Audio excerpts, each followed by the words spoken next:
Airlangga Hartarto mengumumkan pengunduran dirinya dari kursi Ketua Umum Partai Golkar. Airlangga mengatakan pengunduran diri terhitung sejak Sabtu 10 Agustus 2024.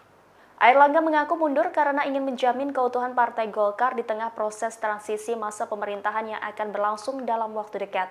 Menteri Koordinator Bidang Perekonomian itu ingin fokus mengawal transisi pemerintahan dari masa kepemimpinan Presiden Joko Widodo ke Presiden terpilih Prabowo Subianto. Ia pun menghimbau seluruh kader dan simpatisan Golkar saling menjaga dan terus merawat keutuhan Partai Beringin. Airlangga juga menyampaikan permintaan maaf kepada seluruh kader atas segala kekurangan dan kesalahannya selama menjalankan tugas sebagai Ketua Umum Golkar. Sementara itu, Wakil Ketua Umum Golkar, Melchias Markus Mekeng mengaku telah mendengar informasi pengunduran diri Airlangga.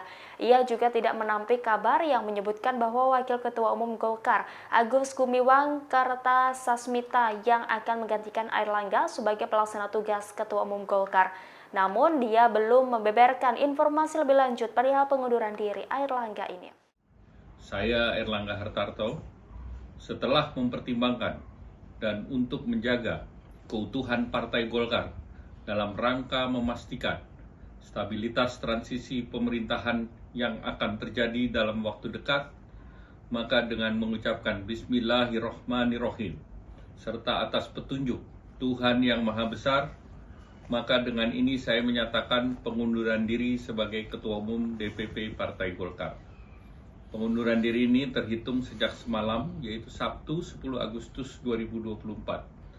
Selanjutnya sebagai partai besar yang matang dan dewasa, DPP Partai Golkar akan segera menyiapkan mekanisme organisasi sesuai dengan ketentuan ADART organisasi yang berlaku.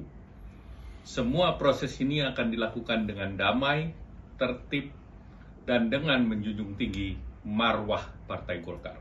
Download Tribun X sekarang, menghadirkan lokal menjadi Indonesia.